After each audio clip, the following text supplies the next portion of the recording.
के स्वास्थ्य के भगवान परमेश्वर महादेव की श्री चरणों में प्रार्थना समर्पित करते हैं। ये बात है कि समय पूरी दुनिया में बात फैली हुई है कि ज्ञान इतना हो गया है दुनिया में कि चार साधु जब हिमालय की तरफ जा रहे थे तो उनसे पूछा कहाँ जा रहे हैं कि संसार में ज्ञान देने की जरूरत नहीं है, सब ज्ञान का भंडार जादू का टिफा अपने हाथ में लेकर बैठे हुए हैं, उनको ज्ञान की जरूरत नहीं, वो एक बात बता दो 10 बात सुना देते हैं, इतना ज्ञान। पर मैं कहना चाहूँगा कि गूगल दुनिया का रास्ता बता सकता है लेकिन जीवन का रास्ता तो गुरु ही बता सकता है, गूगल नहीं बता सकता।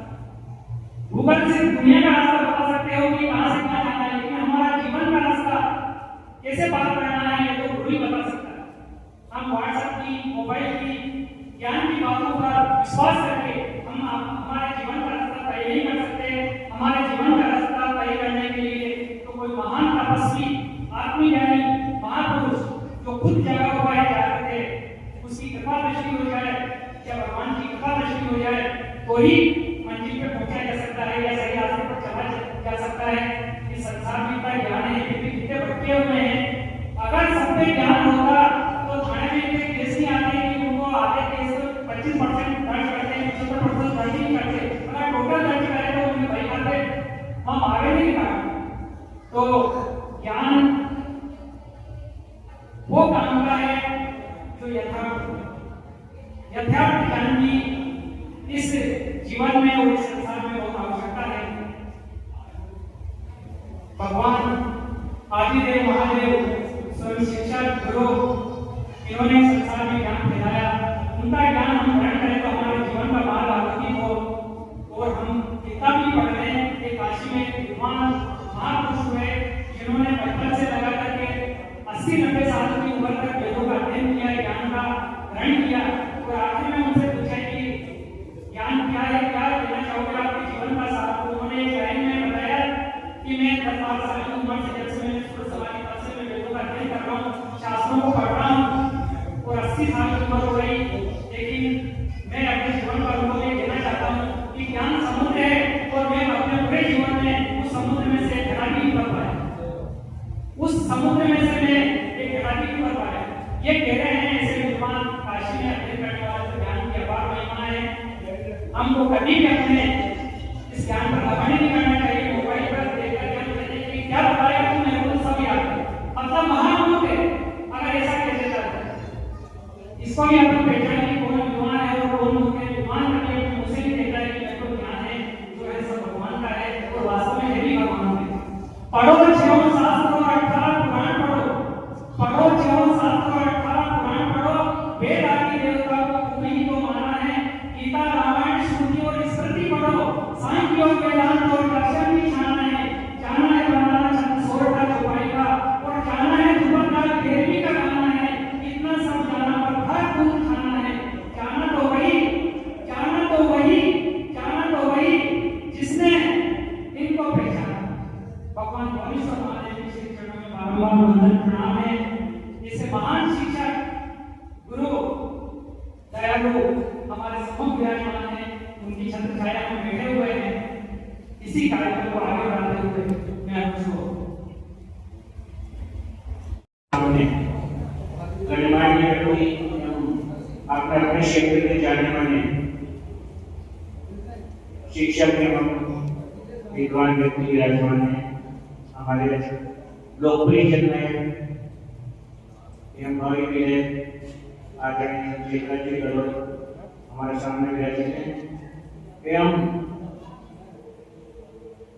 डॉक्टर वीर जी, आचार्य जी, राकेश जी, बालचंद जी, अर्जुन जी, अंशा जी, आप सभी अपने अपने क्षेत्र के विद्वान व्यक्ति हैं और आज इस प्रांगण को सुशोभित कर रहे हैं।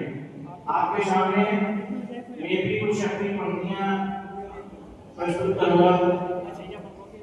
तो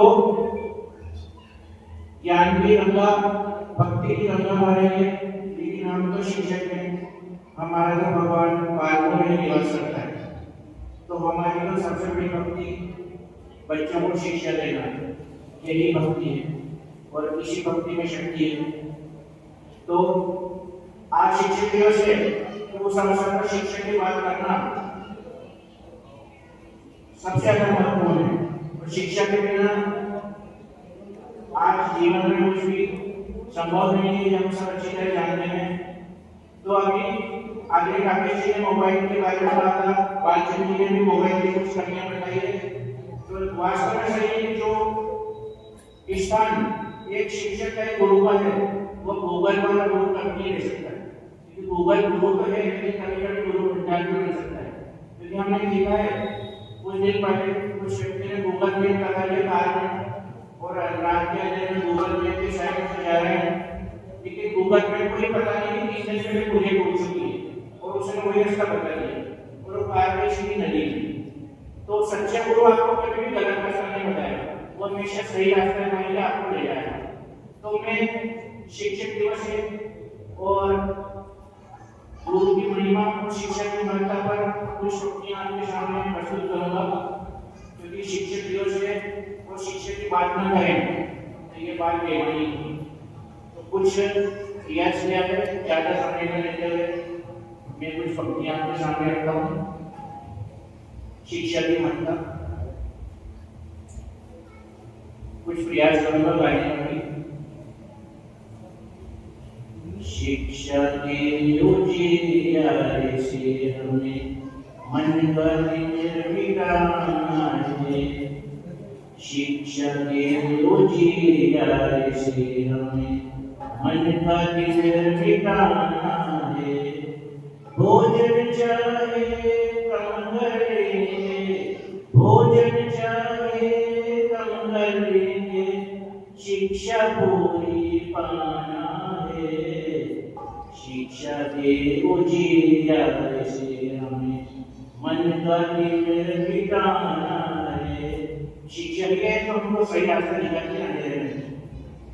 हो बेटा चाहे बेटी हो बेटा चाहे बेटी हो, उन्हें देना शिक्षा जरूरी है। इस अधिकार का हनन नहीं, इस अधिकार का हनन नहीं, चाहे किसी भी मजबूरी हो। जब कोई भी साथ लेगा, जब कोई भी साथ लेगा, मन भ्रमित हो जाएगा। शिक्षा का प्रकाश तुम्हें तब श्रेष्ठ मार्ग दिखलाएगा। शिक्षा का प्रकाश तुम्हें तब श्रेष्ठ मार्ग दिखलाएगा। शिक्षा के उजियारे से हमें मन का दिन मिटाना है। चाहे ज्यों ज्वाला के ताप में तपकर, ज्यों ज्वाला के ताप में तपकर सोना बुलंद बन जाएगा। वैसे ही शिक्षा के तमक से व्यक्ति निकल सा जाएगा। ज्यों ज्वाला के ताप में तप सोना बुलंद बन जाएगा। वैसे ही शिक्षा की तमक से व्यक्ति निकल सा जाएगा। पाकर शिक्षा हर संभव ये जन्म सफल हो जाएगा। शिक्षा के उजियारे से हमें मन का दिन मिटाना है।